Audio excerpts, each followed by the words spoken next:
الحمد لله نحمده ونستعينه ونستغفره ونؤمن به ونتوكل عليه ونعوذ بالله من شرور أنفسنا ومن سيئات أعمالنا من يهده الله فلا مضل له ومن يضلله فلا هادي له ونشهد أن لا إله إلا الله وحده لا شريك له ونشهد أن سيدنا ومولانا محمدا عبده ورسوله صلى الله عليه وعلى آله وأصحابه وبارك وسلم أما بعد فأعوذ بالله من الشيطان الرجيم بسم الله الرحمن الرحيم كنتم خير أمة أخرجت للناس تأمرون بالمعروف وتنهون عن المنكر وتؤمنون بالله بارك الله لنا ولكم في القرآن المجيد والفرقان الحميد رب اشرح لي صدري ويسر لي أمري واحلل عقدة من لساني يفقه قولي۔ معزز سامعین کرام، اللہ پاک نے اس دنیا میں انسانوں کو اشرف المخلوقات بنا کر کے بھیجا ہے۔ دنیا میں آنے والے سب سے پہلے انسان حضرت آدم علیہ السلام ہے۔ ان سے اور ان کی اہلیہ محترمہ حضرت حوا علیہ السلام سے دنیا میں انسان کی نسل آگے بڑھی ہے۔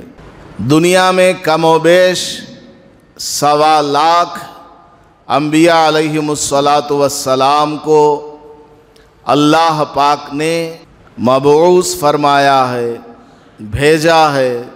ان کا مقصد بندے کو اللہ سے جوڑنا ہے، مخلوق کو خالق کی پہچان کرانا ہے کہ تمہارا پیدا کرنے والا کون ہے، کس نے تم کو بنایا ہے، دنیا میں اس نے کس مقصد کے تحت بھیجا ہوا ہے، تمہیں اپنی دنیاوی زندگی کس طریقے سے گزارنی ہے، موت کے بعد تم سے کیا سوال پوچھا جائے گا، موت کے بعد تمہارے ساتھ آنے والی چیزیں کیا ہیں، قیامت کیا ہے، اس میں اللہ پاک کا فیصلہ کن لوگوں کے بارے میں کیا ہونے والا ہے، جنت کیا ہے، جہنم کیا ہے۔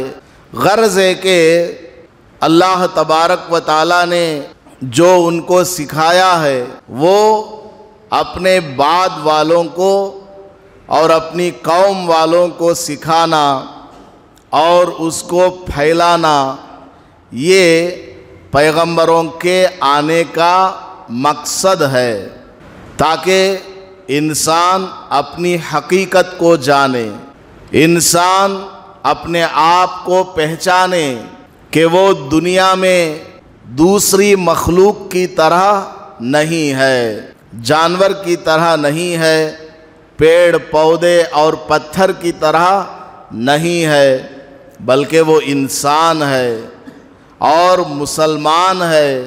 اس کے اوپر کچھ ذمہ داریاں ہیں، اپنی ذات سے متعلق کچھ ذمہ داریاں ہیں، اپنے ماں باپ سے متعلق کچھ ذمہ داریاں ہیں، بھائی بہن، رشتہ دار، دوست و احباب اور دیگر عام مسلمان، بلکہ جو مسلمان نہیں ہیں ان سے متعلق بھی کچھ ذمہ داریاں اور ڈیوٹی ہے۔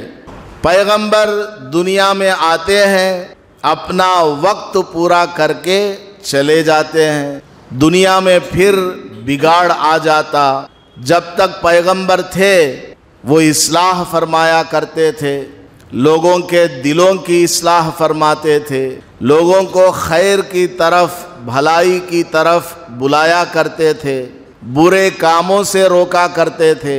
جب وہ چلے جاتے، ایک زمانہ گزرتا تو لوگوں میں بگاڑ آ جاتا، کفر پھیل جاتا، شرک عام ہو جاتا، یا لوگ ایمان والے بن کر رہتے تو ہیں لیکن اعمال سے دور ہوتے ہیں، دین سے دور ہوتے ہیں، تو اللہ تبارک و تعالی پھر کسی دوسرے پیغمبر کو بھیجتا ہے، نیا پیغمبر آتا ہے، وہ آ کر وہی ساری باتیں جو اس سے پہلے پیغمبر نے کہی ہیں امت کے سامنے رکھتا ہے، امت کی صحیح رہبری کرتا ہے۔ البتہ زمانہ بدل جانے کی وجہ سے عبادت کرنے کا طریقہ اور رہن سہن کا انداز، لوگوں کے حقوق، ان میں تھوڑی بہت معمولی سی تبدیلی ہوتی ہے، باقی سب وہی ایک آواز لگایا کرتے تھے، لا الہ الا اللہ، کہ اللہ کے سوا کوئی معبود نہیں ہے، وہی تمہارا پیدا کرنے والا، زندگی اور موت کا مالک ہے، روزی دینے والا، اولاد دینے والا، تمام تعریفیں اسی سے متعلق ہیں، ساری دنیا کی قدرت اللہ کے ہاتھ میں ہے۔ وہی ساری باتیں پیغمبر اپنی قوم کو اور اپنے لوگوں کو سنایا کرتے اور ان کو صحیح راستے پر چلنے کی ترغیب دیا کرتے تھے۔ یہ سلسلہ حضرت آدم علیہ السلام سے شروع ہو کر میرے اور آپ کے آقا امام الانبیاء محمود کبریا احمد مجتبی محمد مصطفیٰ صلی اللہ علیہ وسلم تک چلتا ہوا آیا۔ حضرت محمد الرسول اللہ صلی اللہ علیہ وسلم آخری پیغمبر ہیں، ان کے بعد اب کوئی نیا پیغمبر آنے والا نہیں ہے۔ حضرت عیسیٰ علیہ السلام وہ گزشتہ پیغمبر ہیں، زندہ آسمان پر چلے گئے، ایک وقت آئے گا وہ آسمان سے زندہ دنیا میں تشریف لائیں گے، تو نیا کوئی پیغمبر آنے والا نہیں ہے۔ اب پیغمبروں کی جو ذمہ داری ہے لوگوں کی صحیح رہبری کرنا، انسان کو انسان ہونا بتلانا، انسان کو اللہ کی پہچان کروانا، دنیا کیا ہے، آخرت کیا ہے، مسلمان کی زندگی کیسی ہونی چاہیے، اس کی 24 گھنٹے والی زندگی کس طریقے پر گزرے، یہ ساری چیزیں بتلانے کے لیے پیغمبر کی جو ذمہ داری تھی اللہ تعالیٰ نے اس امت پر ڈال دی ہے۔ چنانچہ صحابہ رضی اللہ تعالی عنہم اجمعین ساری دنیا میں پھیل گئے۔ مدینہ منورہ میں ہزاروں کی تعداد میں صحابہ تھے، وہاں ایک نماز پڑھنا ایک روایت کے مطابق 1000 نماز کے برابر ہے، ایک دوسری روایت کے مطابق مدینہ منورہ میں مسجد نبوی میں ایک نماز پڑھنا 50,000 نماز کے برابر ہے۔ اس قدر فضیلت والی نماز وہاں صحابہ کو ملنے والی ہے، اس کے باوجود صحابہ رضی اللہ عنہم مدینہ منورہ سے دنیا کے کونے کونے میں پہنچ گئے، جہاں تک ان کو جانا تھا وہاں تک پہنچے اور اس دین کی طرف لوگوں کو بلایا، قرآن کی طرف بلایا، نبی پاک صلی اللہ علیہ وسلم کی سنتوں کو لوگوں کے درمیان پھیلایا ہے۔ یہ سلسلہ اسی طرح چلتا ہوا آیا، صحابہ کے بعد تابعین نے یہ کام کیا ہے۔ کام کرنے کا انداز مختلف تھا، لیکن سب کا مقصد یہی کہ لوگوں کے اندر دین زندہ ہو جائے، لوگوں کے درمیان دین کی فکر، مرنے کے بعد والی زندگی کی فکر پیدا ہو جائے، انسان اپنے آپ کو صحیح طریقے سے پہچان لے اور اللہ کو اپنا خدا مان لے اور صحیح طریقے پر وہ زندگی گزارے۔ کسی نے قرآن کا درس دیا، کسی نے حدیث کا درس دیا، کسی نے کسی اور طریقے پر لوگوں میں محنت کی ہے۔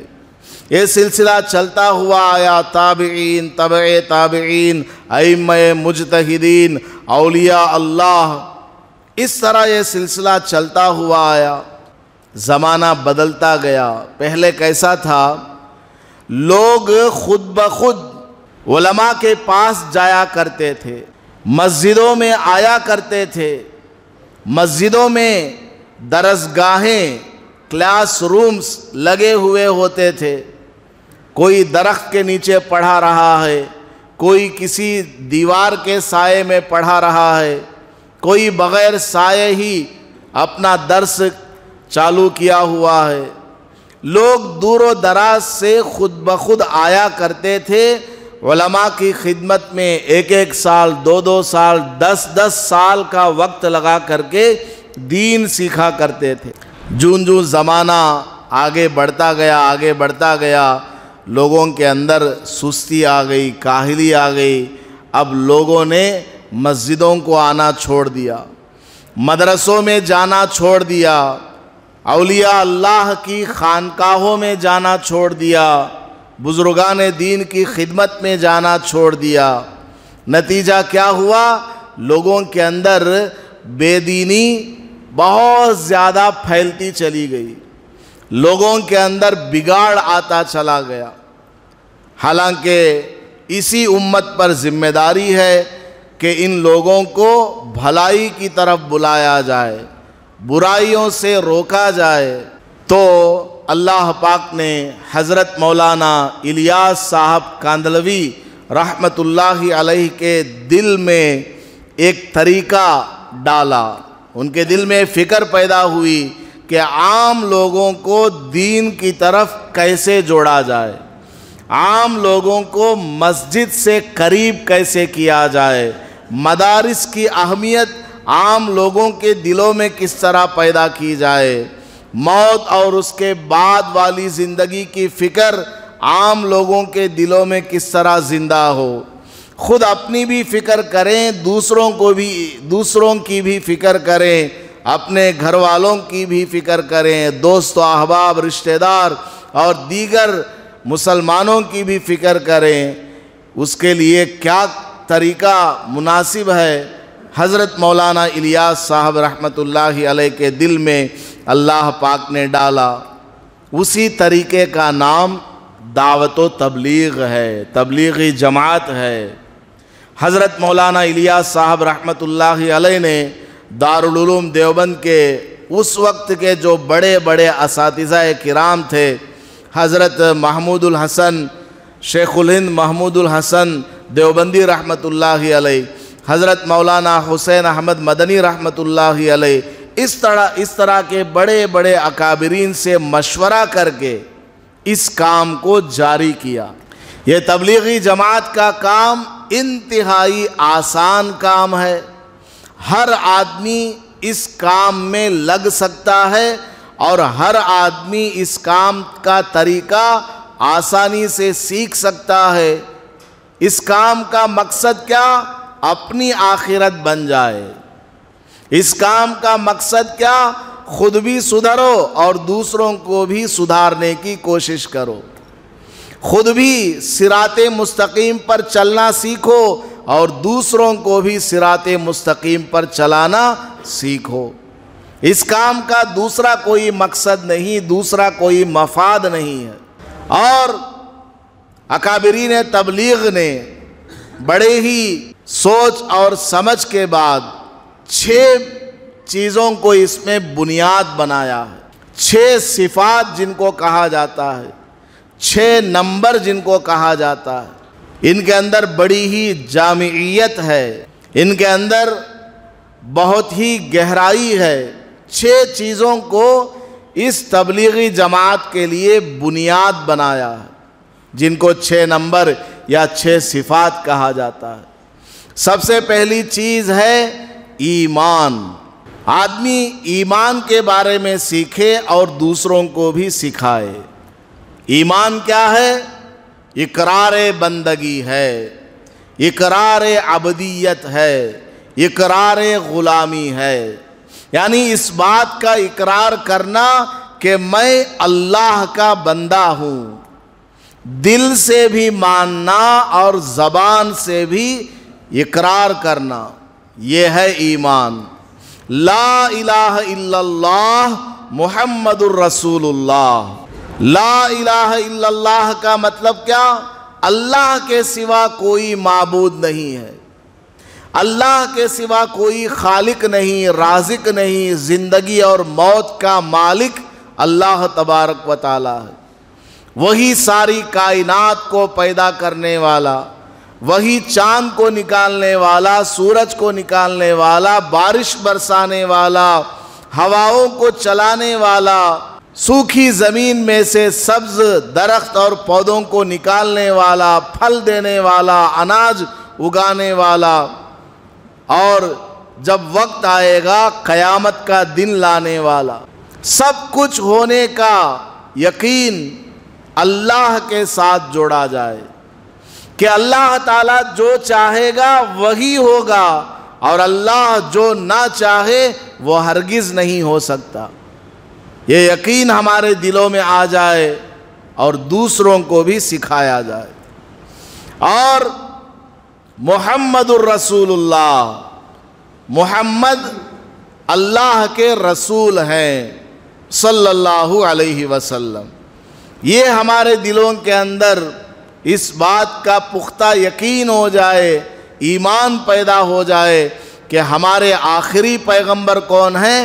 حضرت محمد الرسول اللہ صلی اللہ علیہ وسلم ہیں، جو کہ مکہ مکرمہ میں پیدا ہوئے، 13 سال وہاں انہوں نے زندگی گزاری، اور اس کے بعد 10 سال مدینہ منورہ میں رہے۔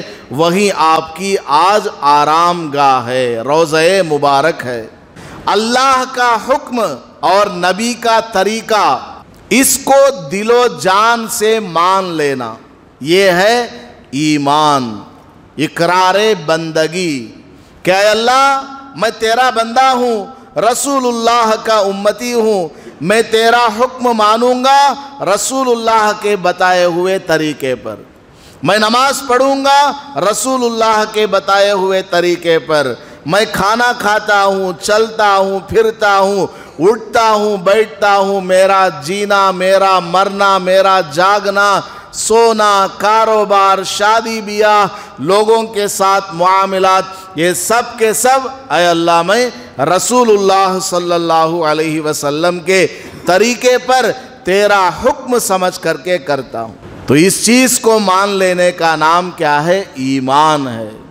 دوسری صفت، دوسرا نمبر جو تبلیغی جماعت کا قائم کیا ہوا ہے، جو کہ بنیادی اصول ہے، وہ کیا ہے؟ نماز ہے۔ ایمان کے بعد نماز کی سب سے زیادہ اہمیت ہے، حتیٰ کہ نبی پاک صلی اللہ علیہ وسلم نے ارشاد فرمایا نماز دین کا ستون ہے۔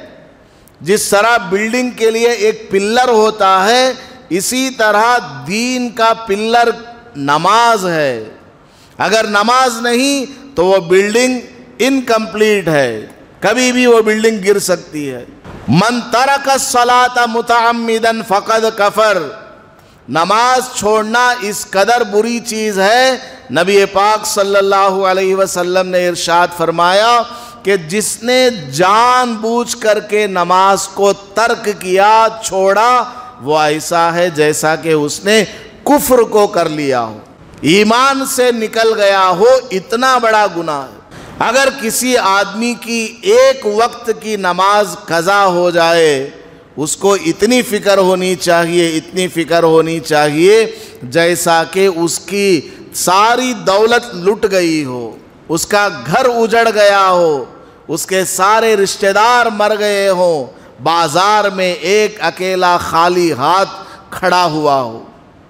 اس آدمی کو جس قدر افسوس ہوتا ہے، جس قدر اس آدمی کے دل میں درد محسوس ہوتا ہے کہ کچھ بھی نہیں رہا، نہ مال ہے، نہ جائیداد ہے، نہ گھر ہے، نہ بیوی بچے، نہ رشتہ دار، میں ایک اکیلا لاوارث بازار میں کھڑا ہوا ہوں۔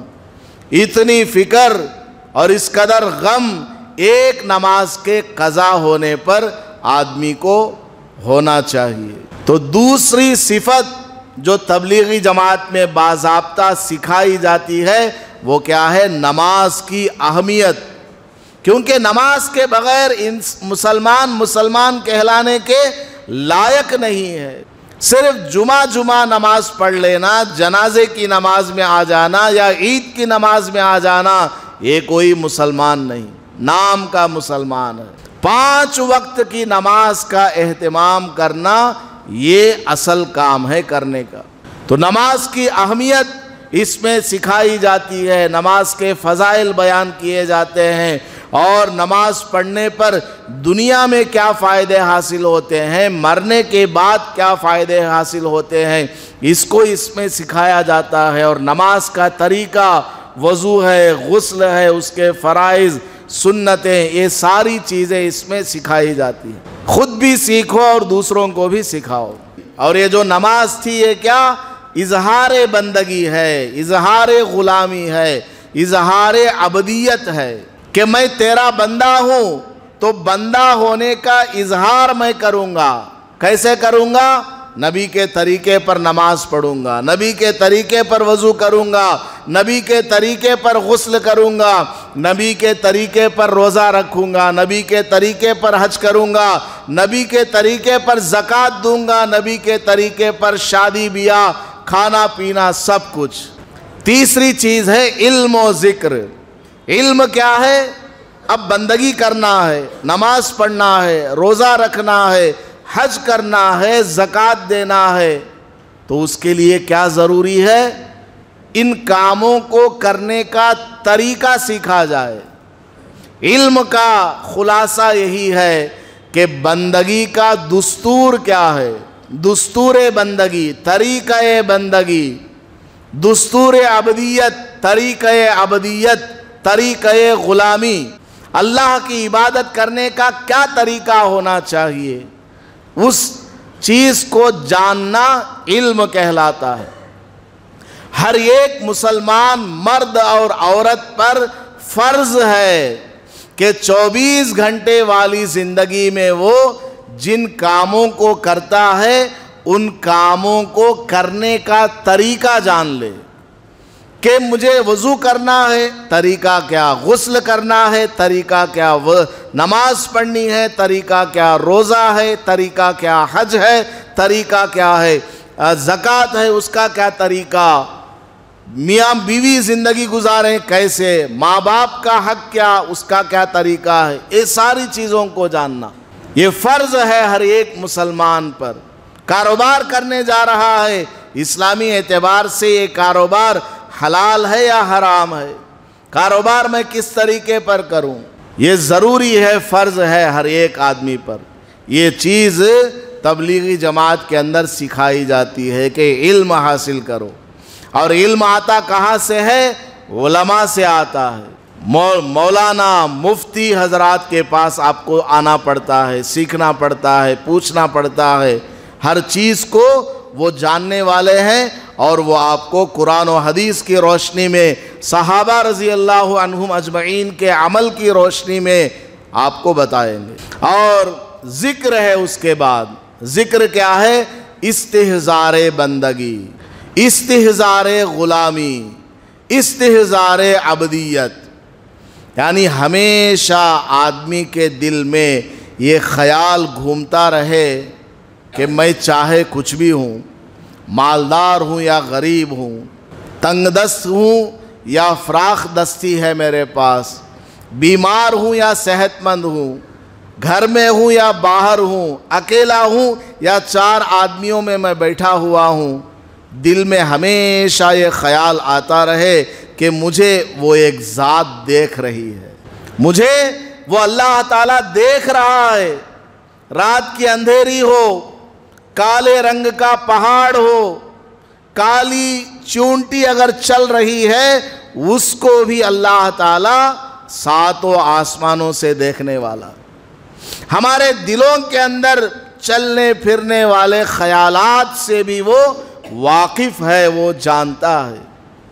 ذکر کرنا، زبان سے بھی ذکر کریں، دل سے بھی ذکر کریں، چلتے پھرتے اٹھتے بیٹھتے اللہ کا نام لیتے رہنا۔ کبھی کلمہ طیبہ پڑھ لیا، کبھی دوسرا کلمہ پڑھ لیا، کبھی استغفار، کبھی درود شریف، کبھی کوئی اور دعا پڑھ لیا۔ کھانا کھانے سے پہلے دعا، سونے سے پہلے دعا، اٹھتے وقت کی دعا، مسجد میں آتے وقت دعا اور جاتے وقت کی دعا، چپل پہنتے ہوئے بسم اللہ، ہر کام کے وقت اللہ کا نام لیا جائے، تاکہ دل کے اندر ہمیشہ یہ خیال رہے کہ مجھے دیکھنے والا ایک ہے جو 7 آسمان سے دیکھ رہا ہے۔ تو ذکر کا مقصد کیا؟ استحضار عبدیت، کہ میں بندہ ہوں، اس کا خیال دل میں آتا رہے۔ اور چوتھا نمبر ہے، علم و ذکر کے بعد اکرام مسلم۔ اکرام مسلم کیا چیز ہے؟ امتحان عبدیت، امتحان غلامی، امتحان بندگی۔ مطلب کیا؟ تو نے اللہ کو اپنا خدا مان لیا، رسول اللہ کو اپنا پیغمبر مان لیا، اب کیا کرو؟ مسلمانوں کا اکرام کرو، ان کا جو حق ہے اس کو ادا کرو۔ ماں کا حق ادا کرو، باپ کا حق ادا کرو، بہن کا ادا کرو، بھائی کا ادا کرو، ساس کا، سسر کا اور بیوی کا، بچوں کا، پڑوسیوں کا، حتیٰ کہ جانور کا بھی حق ادا کرو۔ ہر ایک کا جو حق ہے اس کو جانو اور اس کو ادا کرو۔ چھوٹوں پر شفقت کرو، بڑوں کی عزت کرو، علماء کرام کی قدر کرو۔ حدیث میں نبی پاک صلی اللہ علیہ وسلم نے ارشاد فرمایا، من لم یرحم صغیرنا ولم یوقر کبیرنا فلیس منا۔ جو آدمی چھوٹوں پر شفقت نہیں کرتا، بڑوں کی عزت نہیں کرتا، علماء کرام کی قدر نہیں کرتا، وہ ہم میں سے ہے ہی نہیں، ہمارے لسٹ میں وہ ہے ہی نہیں۔ یہ اس میں سکھایا جاتا ہے کہ جن کا جو حق ہے اس حق کو پہچانو اور اس حق کو ادا کرو۔ اکرام مسلم کا یہی مطلب ہے۔ اور 5واں نمبر ہے اخلاص نیت۔ اخلاص نیت کا مطلب کیا؟ حقیقت عبدیت، حقیقت بندگی، حقیقت غلامی۔ کیا مطلب؟ ہم جو کلمہ پڑھ رہے ہیں، نماز پڑھ رہے ہیں، روزہ رکھ رہے ہیں، حج کر رہے ہیں، زکوٰۃ دیتے ہیں، ایک پتھر بھی اٹھا کر کے راستے سے ہٹا کر سائیڈ میں کر دیتے ہیں، چھوٹی نیکی ہو یا بڑی نیکی ہو، چھوٹا کام ہو یا بڑا کام ہو، کس کے لیے ہو؟ اللہ کو راضی کرنے کے لیے۔ کوئی بھی ہم عمل کریں، ہمارا مقصد کیا ہونا چاہیے؟ میرا اللہ مجھ سے راضی ہو جائے۔ اخلاص نیت، یہی ہے حقیقت بندگی۔ اللہ کے بندہ ہونے کا اصل معنی یہی ہے کہ جو کام بھی کر رہے ہو اللہ کے لیے کرو۔ جو کام بھی کر رہے ہو مقصد یہی ہونا چاہیے کہ میرا اللہ مجھ سے راضی ہو جائے، میرا اللہ مجھ سے خوش ہو جائے، یہی مقصد ہونا چاہیے اور کچھ نہیں۔ حضرت ابراہیم بن ادہم رحمۃ اللہ علیہ راستے سے جا رہے تھے، ایک شرابی خوب شراب پی کر کے نشے میں راستے میں گر گیا، نالی کے قریب وہ پڑا ہوا ہے۔ حضرت جاتے جاتے اس کو دیکھ لیے، حضرت اس کے قریب گئے، اور اس کے منہ سے جھاگ نکل رہا تھا، شراب پی کر کے تھوک آ رہا تھا۔ حضرت کے پاس کوئی کپڑا نہیں تھا، اپنی سر کی پگڑی اتاری اور عمامے کے اس کنارے سے اس کا منہ صاف کیا اور چہرے پر پانی چھڑکا۔ تھوڑی دیر میں اس کو ہوش آیا، دیکھتا کیا ہے، حضرت ابراہیم بن ادہم بہت بڑے وقت کے بادشاہ تھے وہ اور اللہ کے ولی تھے۔ اس نے پوچھا، حضرت میں شرابی، کبابی، زنا کرنے والا ایسے آدمی کے منہ کو آپ اپنے عمامے سے صاف کر رہے ہیں؟ حضرت نے فرمایا، ارے بھائی، شراب بری چیز ہے، نشہ کرنا بری چیز ہے، لیکن تو اچھا ہے، تیرے اندر سے شراب کی عادت نکل جائے، زنا کی عادت نکل جائے، تو بہت اچھا آدمی ہے۔ تیری عادت خراب ہے، تو خراب نہیں ہے۔ اور میں نے جو یہ تیرا منہ صاف کیا ہے وہ اس لیے کیا ہے کہ تو میرے اللہ کا بندہ ہے۔ تو کون ہے؟ میرے اللہ کا بندہ ہے۔ میرے اللہ کی بنائی ہوئی ایک چیز گندی پڑی ہوئی ہے، میرے دل نے نہیں مانا تو میں نے اس کو صاف کرنا شروع کر دیا۔ تو دیکھیے، یہ صفت ہمارے اندر آنی چاہیے۔ کسی کی بھی خدمت کریں، کوئی بھی عبادت کریں، ایک اللہ کو راضی کرنے کے لیے۔ تو دعوت و تبلیغ میں، تبلیغی جماعت میں یہ صفات سکھائی جاتی ہیں۔ اور آخری صفت ہے دعوت۔ دعوت کا مطلب کیا؟ تبلیغ کا مطلب کیا؟ میں جو بندگی کر رہا ہوں اس بندگی کو لوگوں میں بیان کرنا۔ دعوت عبدیت، دعوت بندگی، دعوت غلامی، یہی ہے تبلیغ کا مطلب۔ یعنی میں مسلمان ہوں، کلمہ پڑھنے والا ہوں، میں سیدھے راستے پر چل رہا ہوں، سیکھ رہا ہوں، اے میرے مسلمان بھائی، تو بھی اس راستے پر آ جا، تو بھی نماز پڑھنا سیکھ لے، تو بھی اپنی آخرت کی فکر کر لے، مرنے کے بعد والی زندگی کے لیے تیاری کر لے، مرنے کے بعد فلاں فلاں سوال پوچھا جائے گا، اس کی تیاری کر لے، اور دنیاوی زندگی گزارنے کا طریقہ کیا ہے اس کو سیکھ لے۔ تبلیغ کا مطلب یہی ہے کہ میں جس طریقے سے اللہ کا بندہ ہوں، یہ بھی اللہ کے بندے ہیں، میں اللہ سے جڑنا چاہتا ہوں، جڑ رہا ہوں، سیکھ رہا ہوں، میرے بھائیوں کو بھی اللہ سے جوڑنا چاہتا ہوں، اللہ سے جڑنا سکھانا چاہتا ہوں، میں ان کو بولتا رہوں گا، بولتے بولتے مجھے بھی آ جائے گا۔ تو بہرحال ہمیں جو ہے تبلیغی جماعت کے ساتھ دینا ہے۔ عام انسانوں کی فکر ہمارے اکابرین امت کے دلوں میں اللہ تبارک و تعالیٰ نے ڈالا، تو ایک طریقہ انہوں نے بتایا ہے، آسان سا تبلیغی جماعت کا طریقہ، کہ اس کے ذریعے ہر آدمی کے لیے اس میں آنا آسان ہے۔ انجینئر بھی اس میں آتا ہے، ڈاکٹر بھی آتا ہے، آٹو چلانے والا آتا ہے، ہر طرح کے لوگ اس میں آ سکتے ہیں۔ موٹی موٹی باتیں سیکھ کر کے وہ اپنی آخرت کو سدھار سکتے ہیں، موت کے بعد آنے والی زندگی کی فکر اپنے اندر پیدا کر سکتے ہیں۔